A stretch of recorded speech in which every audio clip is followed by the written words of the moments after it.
नमस्कार दोस्तों, मैं स्मित मिश्रा स्वागत करता हूं एक बार फिर से आप सभी का एनजेटी एजुकेशन में। दोस्तों, रसिया और यूक्रेन की वार की स्थिति बहुत ही डेंजर सिचुएशन में आ गई है। बहुत सारी इमोशनल वीडियोज आ रही हैं। इसके अलावा अभी यूएनएससी की बैठक हुई, इसमें इंडिया का क्या ओपिनियन रहा, वोटिंग हुई, इंडिया किसके पक्ष में किसके विपक्ष में किया वोटिंग, ये सारी चीजें हम लोग जानेंगे इस वीडियो में। साथ ही साथ यूएनएससी होता क्या है, वीटो पावर क्या है, किसको मिलता है, कब कब यूज किया, किसने सबसे ज्यादा यूज किया, ये सारी चीजें हम लोग डिस्कस करेंगे आज की इस वीडियो में। तो वीडियो पूरा डिटेल में होने वाली है, एंड तक देखिएगा। सबसे पहले तो आप ये एक वीडियो देखिए जो वायरल हो रही है बहुत ज्यादा। देखिए, एक वीडियो वायरल हो रही है, यहाँ पर आप देखेंगे तो एक टैंक है, ये एक टैंक है, ये आ रही है और इधर से एक कार आती है, इस कार के ऊपर चढ़ जाती है। फिर से देखिए आप, इधर से एक टैंक आ रही है और इधर से एक कोई कार आ रही है और इसके कार के ऊपर जस्ट ये पूरा चढ़ा देता है टैंक। ये कीव का, वहाँ की जो राजधानी है यूक्रेन की, वहाँ की ये फुटेज है। और देखिए जो रिकॉर्डिंग कर रही है वो महिला कितना रो रही है इसको लेकर के। इतनी भयावह स्थिति आ गई है, देख लीजिए कार के एकदम बिल्कुल परखच्चे उड़ गए, बिल्कुल कार देखिए कैसे कुचल दी गई एक टैंक के द्वारा। और आवाज आप साफ साफ सुन सकते हैं, लगातार अटैक बमबारी चल ही रहा है यूक्रेन में। बाद में देखिए यहाँ पर इस हिसाब से निकाला गया, एक्चुअली में एक ओल्ड मैन था, एक बुढ़ा था इस कार में, और भगवान का शुक्र है कि ये बच गया। टैंक इतना ऊपर चढ़ गए उसके बाद भी समझ लो बच गया। तो कुल मिलाकर अभी वो लोग खौफ पैदा कर रहे हैं। रसिया ये चाहता है ना कि यूक्रेन की आर्मी जो है वहां की सत्ता को गिरा दे।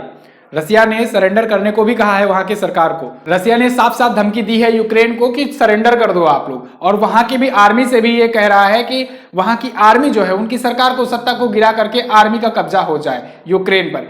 कीव पर हालांकि घुस करके तो आ ही गए हैं, कीव जो है यूक्रेन की राजधानी है, वहां तक घुस के आ गई हैं। इस पर लेकर के यूएसए यानी यूनाइटेड स्टेट ऑफ अमेरिका ने दोस्तों यूएनएससी में, यानी कि यूनाइटेड नेशन की सिक्योरिटी काउंसिल जो है यूएनएससी, यूनाइटेड नेशन की जो सिक्योरिटी काउंसिल है, यहाँ पर एक प्रस्ताव पेश किया रसिया के खिलाफ। तो इसको देख करके वोटिंग हुई। देखिए इसमें वोटिंग तो हुई, लेकिन इसमें बहुत सारे देश जो हैं, जैसे कि फ्रांस ले लो, ब्रिटेन ले लो, जापान ले लो, यूएसए, अमेरिका तो खुद ही लाया था, तो इन सब ने तो सपोर्ट किया, रसिया के विरोध में वोट किया और यूएसए का सपोर्ट किया। लेकिन वहीं पर कुछ देश ऐसे भी थे जिन्होंने रसिया के सपोर्ट में वोट किया। देखिए कितना भी कर लेते कुछ भी होता नहीं प्रस्ताव पारित, क्योंकि एट द एंड रसिया के पास जो है, रसिया के पास वीटो पावर है और वीटो पावर का ये यूज कर लेता आखिर में।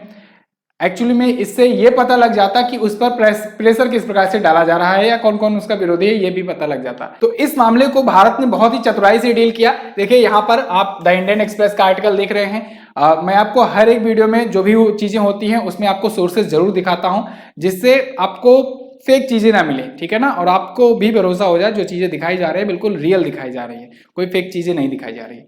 इंडियन एक्सप्रेस का आर्टिकल है, India abstain on UNSC resolution. UNSC में जो रिजोल्यूशन लाया गया था उसमें इंडिया ने ऑब्स्टेन रहने का फैसला लिया कि यानी कि हम न पक्ष में भी वोट करेंगे न विपक्ष में वोट करेंगे, हम ऑब्स्टेन रहेंगे। इसके अलावा और कौन था, इसके अलावा दोस्तों चाइना भी ऑब्स्टेन था। चाइना ने भी कहा कि हम भी किसी के पक्ष में वोट नहीं करेंगे। इसके अलावा यूएई भी था, यूएई यूनाइटेड अरब अमीरात, ठीक है।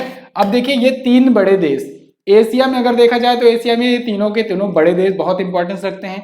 इंडिया और चाइना तो समझ लो कि बहुत बड़ी इकोनॉमी वाला भी देश है, बहुत बड़ी पॉपुलेशन वाला भी देश है। यूएई जो है ये भी काफी अमीर कंट्री है, इसका भी बहुत ज्यादा महत्व है। ये तीन देश समझ लीजिए अमेरिका के रेजोल्यूशन पर वोट नहीं करे। रसिया ने थैंक यू भी बोला इसको लेकर के, क्यों, क्योंकि भले से आप रसिया के सपोर्ट में नहीं किए वोट, कम से कम उनके खिलाफ तो नहीं किए। तो इन तीनों देशों ने फैसला लिया कि हम जो है हम वोट नहीं करेंगे किसी के खिलाफ, ठीक है ना। उसके पीछे पूरा बाकायदे कारण भी दिया है। ये टीएस तिरुमूर्ति जी हैं, यूएनएससी में अपने भारत के रिप्रेजेंटेटिव हैं, यही रिप्रेजेंट करते हैं इंडिया को।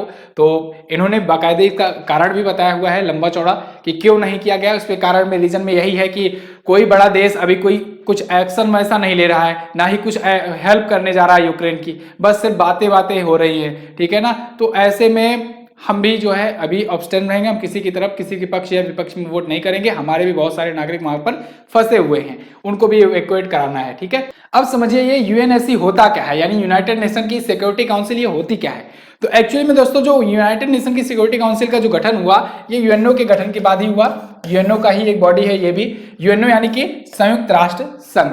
संयुक्त राष्ट्र संघ की स्थापना दोस्तों वर्ल्ड वार सेकेंड के बाद की गई थी, इसलिए की गई थी जिससे थर्ड वर्ल्ड वार ना आए। लेकिन यूएनओ का आज तक इतिहास रहा है, इसने किसी भी मामले को फाइनलाइज नहीं किया है। हर मामले को ये उलझाता ही है, कुछ सॉल्यूशन नहीं निकालता है। कुमार विश्वास ने इसके ऊपर लेकर के एक ट्वीट भी किया था। यहाँ पर आप देख सकते हैं कि यूएनओ में केवल यू का मतलब जो है वो यूएसए है, बाकी सबके लिए नो ही नो है। यूएसए का ही इसमें आधिपत्य रहता है, अमेरिका का ही आधिपत्य रहता है। फिलहाल हम लोग समझते हैं ये 24 अक्टूबर 1945 को यानी यूएनओ के साथ ही ये भी स्थापित किया गया है। ये सिक्योरिटी काउंसिल है, यानी सिक्योरिटी पर्पज से इसका मकसद है। मैंने आपको ऑर्गेनाइजेशन वाली वीडियो में बताया था कि यूनाइटेड नेशन ऑर्गेनाइजेशन की जो भी संस्थाएं हैं उनको अलग अलग काम दिया गया, अलग अलग डिपार्टमेंट के लिए अलग अलग संस्थाएं बनाई गई। जैसे WHO वर्ल्ड हेल्थ ऑर्गेनाइजेशन बनाया गया हेल्थ के लिए, UNSC बनाया गया सिक्योरिटी के लिए, ठीक है ना, यूनेस्को बनाया गया धरोहरों के लिए, यूनिसेफ बनाया गया चाइल्ड इमरजेंसी फंडिंग के लिए। इसी प्रकार से हर एक चीज के लिए अलग अलग एक एक उसी की बॉडी बनाई गई। तो इसमें जो है सिक्योरिटी काउंसिल की जो बॉडी है, इसमें देखिए इसमें 15 कंट्रीज इसकी मेंबर्स हैं। अब 15 कंट्रीज मेंबर्स हैं, लेकिन उसमें 5 तो होती हैं परमानेंट और 10 होती हैं नॉन परमानेंट। 5 परमानेंट मेंबर्स कौन कौन सी हैं? तो इसमें चाइना है, फ्रांस है, रसिया है, यूनाइटेड किंगडम और यूनाइटेड स्टेट्स। यहां पर आप देख सकते हैं ये 5 जो कंट्रीज हैं यूएनएससी की, चाइना, फ्रांस, रसिया, यूनाइटेड किंगडम और यूनाइटेड स्टेट्स, इन 5 को दोस्तों वीटो पावर मिली हुई है। अब ये वीटो पावर क्या होता है इसको समझिए। तो ये जो वीटो पावर होती है ना दोस्तों, ये 5 जो परमानेंट मेंबर्स होते हैं इनको मिलती है। ये क्या कर सकते हैं, ये this allows a permanent member to block adoption of a resolution. कोई भी रिजोल्यूशन होता है, इसको अगर इनमें से कोई भी एक कंट्री अगर वीटो का यूज करके उसको ब्लॉक कर देती है रिजोल्यूशन को, यानी उसके खिलाफ अगर मत दे देती है, तो फिर वो पूरा रिजोल्यूशन पास नहीं होता है कोई सा भी यूएनएससी में। यही कारण है कि यूएनओ का कोई भी जल्दी डिसीजन नहीं आ पाता, कोई भी मामला जो जाता है जल्दी फाइनल नहीं हो पाता, क्योंकि कोई ना कोई इनमें से जो 5 देश है, कोई ना कोई इनमें से अपना वीटो का यूज कर लेता है कभी कभी, ठीक है ना। जब सब तैयार रहते हैं तो इन लोगों में से कोई ना कोई वीटो कर लेता है। कुछ नहीं तो चाइना ही कर लेता है, ठीक है। जब सब मान्य रहते हैं, सब राजी रहते हैं, चाइना वीटो कर देता है। जैसे पाकिस्तान को लेकर के कई बार मामला जब उलझता है तो फिर चाइना उसमें वीटो करके उसको बचा लेता है। ऐसे ही बहुत बार ऐसी चीजें आई, ऐसी कंडीशंस आई। अगर यहाँ पर यूएनएससी में ये पास भी हो जाता, मान लीजिए इंडिया खिलाफ वोट भी दे देता और भी लोग वोट दे देते वहां पर रसिया के खिलाफ, तब भी रसिया इसको पास नहीं होने देता क्योंकि उसके पास वीटो पावर थी। तो वीटो पावर यही है कि यानी कि अगर सब लोग ना वोट दे दें, उनमें से सब लोग इसके खिलाफ वोट दे दें, लेकिन अगर कोई एक देश जो इन परमानेंट में से अगर वो वीटो पावर का यूज कर लेता है तो वो पूरा का पूरा जितना वोट था वो बर्बाद हो जाएगा, कोई उसका मतलब नहीं रहेगा। अब समझिए ये नॉन परमानेंट मेंबर्स क्या होते हैं। इनकी संख्या दोस्तों होती है 10। ये 10 अभी वर्तमान में कौन है? Albania, Brazil, Gabon, Ghana, India, Ireland, Kenya, Mexico, Norway और यूनाइटेड अरब अमीरात। अभी मैंने आपको बताया यूनाइटेड अरब अमीरात यानी यूएई, चाइना और इंडिया, इन तीनों ने जो है अब्सटेंड रहने का फैसला लिया है। इससे बड़ा इफेक्ट पड़ेगा, क्यों? क्योंकि ये लोग देखो नॉन परमानेंट मेंबर हैं, इस टाइम पर मेंबर हैं, यानी भले से नॉन परमानेंट हैं लेकिन 2 साल के लिए तो मेंबर हैं। तो नॉन परमानेंट मेंबर जो होते हैं वो 2-2 साल के लिए होते हैं, लेकिन अगर कोई मेंबरशिप में है और वो अगर कुछ करता है, वोट करता है जिसके खिलाफ या फिर ऑब्स्टेन रहने का फैसला लेता है, तो वो ज्यादा इफेक्टिव रहता है, इफेक्ट डालता है, ठीक है। अब इसमें देखो 5-5 करके हर दूसरे वर्ष आते हैं। जैसे मान लो, जैसे आप यहां लिख लो 2019, 2020, 2021 और 2022, ठीक है। तो 2022 यहां पर मान लीजिए 5 सदस्य आए और 5 सदस्य पहले से थे, तो इस टाइम पर मान लो 10 सदस्य थे, 10 नॉन परमानेंट मेंबर थे। अब इन 10 नॉन परमानेंट मेंबर में 5 आएंगे इस बार और 5 इस बार बाहर होंगे। इस बार जो ये 5 आए हैं, एंट्री किए हैं, इनका कार्यकाल 2 वर्ष का रहेगा। तो यानी ये कब तक रहेंगे? ये रहेंगे 2021 तक, ये रहेंगे 2021 तक 5 मेंबर, और 2021 में ये जाएंगे बाहर। इसी प्रकार से अगली बार जो होंगे ये 2019 में जो एक साल पहले 2018 वाले आए रहे होंगे, वो 2020 में अपना कार्यकाल पूरा करेंगे और 2020 में वो 5 निकलेंगे और यहाँ पर नए 5 आ जाएंगे। फिर ये जो होंगे 2022 में जाकर के निकलेंगे, जो आए रहेंगे यहाँ पर 5 और वो निकल जाएंगे। इस हिसाब से प्रत्येक दूसरे वर्ष 5 मेंबर्स नए ऐड होते हैं और प्रत्येक दूसरे वर्ष ही 5 मेंबर नए जो मेंबर्स होते हैं वो बाहर होते हैं, ठीक है ना। इस प्रकार से यहाँ पर 10 की संख्या बनी रहती है। ऐसे ही ठीक राज्यसभा में भी होता है। राज्यसभा में 1/3 प्रत्येक दूसरे वर्ष आते हैं ना सीटों की संख्या में, तो इसी प्रकार से यहाँ पर भी होता है, 5 सदस्य आते हैं। तो इस बार जो है ना इंडिया भी है यहाँ पर, तो ये इंपॉर्टेंट है, इसको आपको याद रखना चाहिए कि इंडिया इसमें नॉन परमानेंट मेंबर है। बात करते हैं कि सबसे ज्यादा बार अभी तक वीटो किसने यूज किया। तो सबसे ज्यादा बार वीटो अभी तक यूज किया है दोस्तों रसिया ने। रसिया रसिया ये यूएसएसआर भी लिखा हुआ है। क्यों? क्योंकि पहले आपको पता है 1991 के पहले रसिया जो था यूएसएसआर ही था, समझ लो, ठीक है ना, सोवियत यूनियन का हिस्सा था। अब रसिया बाद में हुआ, तो इसने सबसे ज्यादा बार यूज किया। कितनी बार? 120 बार। यहां पर मैं फरवरी 2022 का बता रहा हूं, फरवरी 2022, ठीक है ना, यानी जब मैं ये वीडियो रिकॉर्ड कर रहा हूं तब तक की बात कर रहा हूं। तो 120 बार रसिया ने यूज किया है। उसके बाद अमेरिका ने यूज किया है 82 बार अभी तक वीटो, यूनाइटेड किंगडम ने 29 बार, चाइना ने 16 बार, 16 नहीं 17 हो चुका है इसका, 17 बार ये यूज किया हुआ है, ठीक है, 17 बार अभी तक चाइना यूज किया हुआ है वीटो पावर, और फ्रांस जो है ये 16 बार यूज किया हुआ है वीटो पावर अभी तक।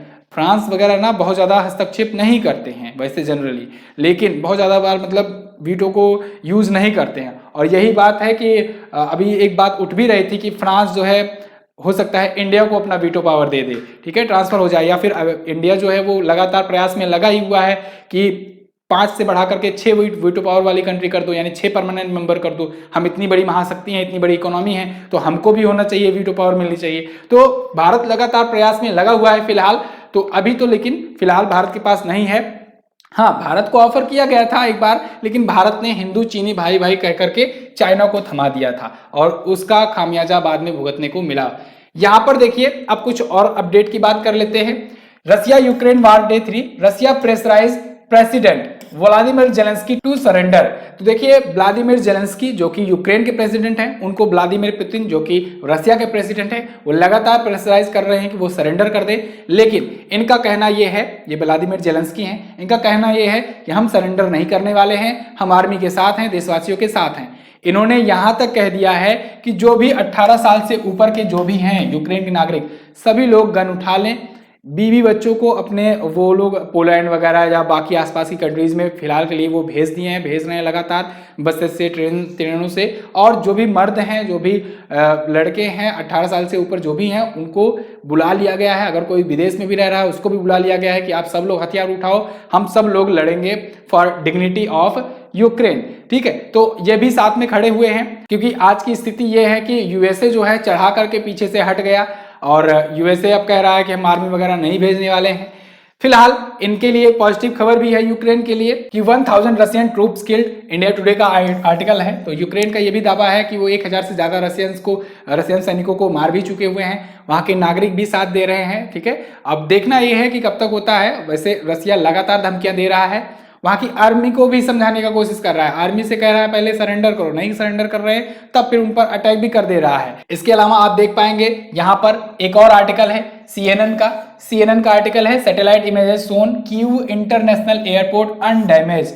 ये बहुत बड़ी बात है। रसिया अभी तक कह रहा था कि हम पूरा कब्जा कर लिए हैं कीव इंटरनेशनल एयरपोर्ट पर या फिर और भी चीजों पर, लेकिन यहाँ पर सैटेलाइट इमेजेस हैं जो दिखा रही हैं कि यहाँ पर जो है केवल भीड़ भाड़ है, ट्रैफिक है बस, with runway block bye vehicles. Runway जो है वो ट्रैफिक की वजह से वहां पर भरा हुआ है, लेकिन अभी जो उसका जो एयरपोर्ट है, कीव की जो राजधानी है उसका एयरपोर्ट है, वो बिल्कुल अनडैमेज है, अभी उसको कुछ नहीं हुआ है फिलहाल के लिए। तो ये सब चीजें चल रही हैं। यूक्रेन का कोई सपोर्ट नहीं कर रहा है, खुले शब्दों में अगर कहें तो। इस पर भारत के महापुरुष देखिए एपीजे अब्दुल कलाम जी ने एक बहुत ही बढ़िया बात कही हुई है, केवल ताकत ही ताकत का सम्मान करती है। अगर आज यूक्रेन ताकतवर होता तो और भी दुनिया उसके सपोर्ट में भी खड़ी हो जाती, और रसिया भी इतना अग्रेसिव ना होकर के उस पर चढ़ाई ना करता होता। आज अगर अफगानिस्तान ताकतवर होता तो तालिबान आकर के कब्जा ना करता। आज अगर हमास जो होता या फिर फिलिस्तीन कह लो, वो अगर ताकतवर होता तो इजराइल उस पर कब्जा नहीं करता। यहाँ पर मैं ये बात नहीं कर रहा हूँ कि कौन सही है कौन गलत, ठीक है ना। यहाँ पर मैं ये बता रहा हूँ कि ताकतवर अगर कोई है तभी वो अपने आप को सेव कर सकता है। बाकी अगर कोई उम्मीद करो कि दूसरे से कोई दूसरा कोई हेल्प करेगा तो ऐसा कुछ होता नहीं है, ठीक है ना। बस चढ़ाने वाले रहते हैं, चढ़ा लेते हैं, उसके बाद फिर पीछे से हट जाते हैं और अपना ही सब लोग सिद्ध करते हैं। फिलहाल हम लोग प्रे करेंगे स्टूडेंट से, सरकार भी लगातार मदद कर रही है, लगातार कोशिशें कर रही हैं। हमारे जो स्टूडेंट्स वहाँ पर फंसे हुए हैं वो वापस आएँ, और इस पर एडवाइजरी भी जारी की गई है। इसको कल रात वाली वीडियो में मैंने आपको बताया ही था। सब लोग सुषमा स्वराज जी को मिस कर रहे हैं, प्राइम मिनिस्टर नरेंद्र मोदी जी के और व्लादिमीर पुतिन के रिश्ते भी अच्छे हैं। और इसको लेकर के अभी कल की यूएनएससी की जो भी मीटिंग हुई, जो वोटिंग हुई, उसको लेकर के इन्होंने थैंक यू भी बोला हुआ है। क्योंकि भारत जो है ये किसी की तरफ पक्ष ना लेकर के एक प्रकार से कहीं न कहीं इनडायरेक्टली रसिया का ही पक्ष लिया हुआ है, और लेता भी क्यों ना। अगर आप इसका इतिहास देखेंगे, मैं आपको किसी एक वीडियो में बताऊंगा बना करके अच्छे से पूरा डिटेल में, कि रसिया हमेशा सपोर्ट किया है भारत में, और उसके विपरीत यूक्रेन जो है वो कभी सपोर्ट नहीं किया भारत के, बल्कि उल्टा खिलाफत में ही वोट डाला है। चाहे वो न्यूक्लियर के लिए हो डील, चाहे भारत जब यूरेनियम लेने गया था उसके लिए हो, चाहे आप कश्मीर मुद्दा ले लो, इस पर वोटिंग हो, हर जगह भारत के खिलाफ ही वोटिंग किया था। और कोई डिफेंस डील भी नहीं है इसके विरुद्ध में, वो पाकिस्तान को टैंक वगैरह सप्लाई कर रहा था, ठीक है ना। भारत की बार बार मना करने के बाद भी वो पाकिस्तान से डील किया हुआ था। तो कहीं ना कहीं भारत से कोई रिश्ता है नहीं, लेकिन फिर भी भारत ने मानवता दिखाई, और प्राइम मिनिस्टर मोदी जी ने व्लादिमीर पुतिन से बात की वायलेंस को रोकने के लिए, ठीक है ना। तो वो अलग बात है कि क्या चीजें चल रही हैं, क्या हो रही हैं, लेकिन ये है कि कहीं ना कहीं स्टेप तो लिया गया, ठीक है। तो जो भी होगा अपडेट वो मैं आपको बताते रहूंगा। वीडियो अगर पसंद आई है तो इसको लाइक और शेयर कीजिए, और चैनल को सब्सक्राइब करके रखिए, जिससे आने वाली वीडियो जो हों वो तुरंत आपको सही और सटीक और रियल न्यूज के साथ मिलता रहे। बहुत बहुत धन्यवाद वीडियो इन तक देखने के लिए। मिलेंगे अगले वीडियो में, तब तक के लिए नमस्कार, जय हिंद, वंदे मातरम।